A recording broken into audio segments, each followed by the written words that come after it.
Speaker of the House in the United States. I don't need to speak. The Taiwan Relations Act was built in building a strong bond between our two countries, advancing our shared interests of governance, economy, and security, while respecting the one China policy. Our solidarity with you is more important than ever as you defend Taiwan and your freedom. In our bilateral meeting, we discussed key opportunities to deepen our partnership, upholding democracy and human rights and respect for the individual, combating, well, I'll get around to comment. 3 areas that I just mentioned: security, economy, governance. Security, our relationship is a strong one, and we discussed how we can make it stronger and more and up to date. In economy, we talked about a trade agreement that might be possible and soon. And in governance, among other things, and in governance, I want to salute Taiwan for the leadership you have provided in fighting COVID. Probably one of the highest rates of vaccination, but also the lowest number of deaths from COVID, a real model for the world. It's about science, but it's also about community acceptance of a plan, and that is called leadership. So thank you for that, a lesson to all of us. And so as we deal with those 3 areas, we come here following the President's lead on the Indo-Pacific economic framework. That's interesting. We support that. Again, in terms of security, economy, and governance. Taiwan's not part of that, so we want to build a different set with the economic package, with our security package, and a trade agreement, hopefully, that is imminent. So this is a very important time for us because we came here to listen and to learn about how we can do this more effectively, really achieving the goals for Taiwan that we all aspire to but don't understand as fully as we do now because of this trip. So again, it's a great pride for us today, the first woman speaker in the House, meeting the first woman president of Taiwan. We have some enthusiasm for that, and again, we're very proud of our representative, Sandra Aldkirk, and I'm proud of my colleague, Susan Delbene. So they took a moment to take some pride in women's leadership. Again, our delegation came here to send an unequivocal message. America stands with Taiwan. Thank you, Madam President. Thank you very much, Your Honorable. Right now, with the permission of our President and Speaker Pelosi, we'll be taking up questions from the media. So we'll proceed right now taking the first questions from Taiwanese media, and it will be raised by Mr. Joseph Ye from CNA. Joseph? President Tsai, Madam Speaker, I'm Joe from the Central News Agency. I'm representing more than hundreds of Taiwanese media, but I was given one question, so the question will be a little bit long, so please bear with me, because we have waited for 25 years for this chance.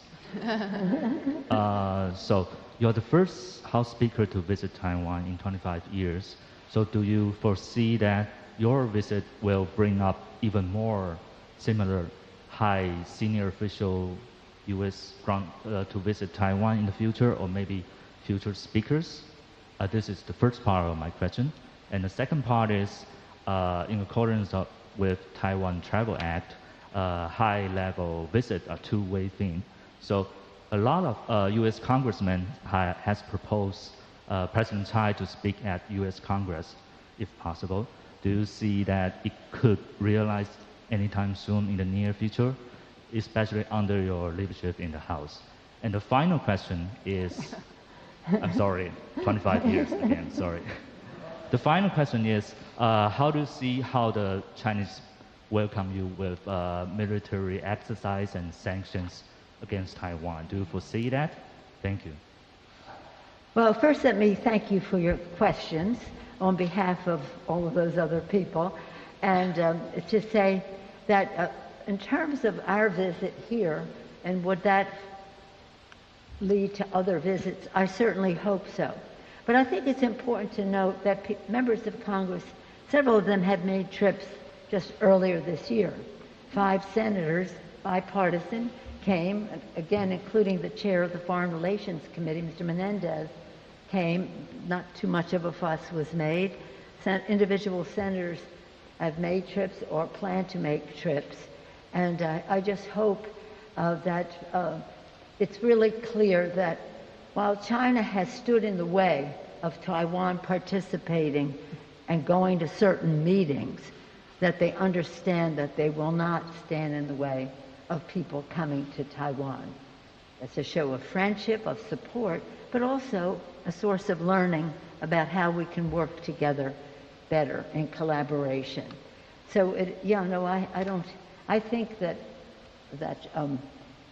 they made a big fuss because I'm speaker, I guess. I don't know if that was a reason or an excuse, because they didn't say anything when the men came. What's the second part was?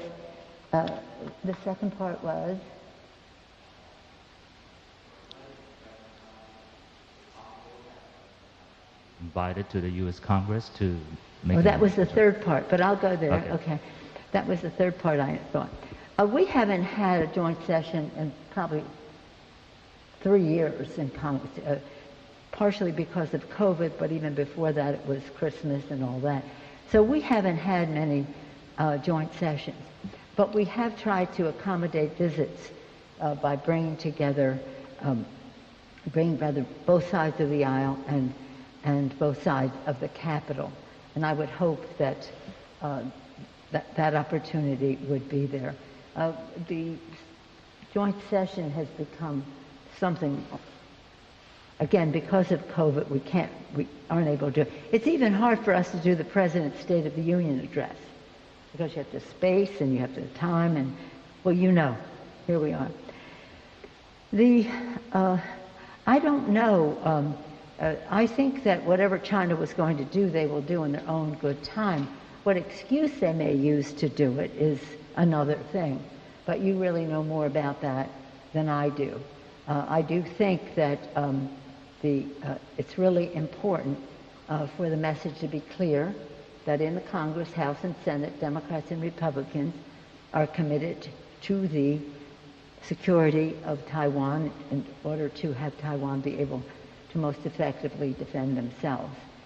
But it also is about our shared values of democracy and freedom, and how Taiwan has been an example to the world in that regard. And whether it's certain insecurities on the part of the President of China as to his own political situation that he's rattling a saber, I don't know.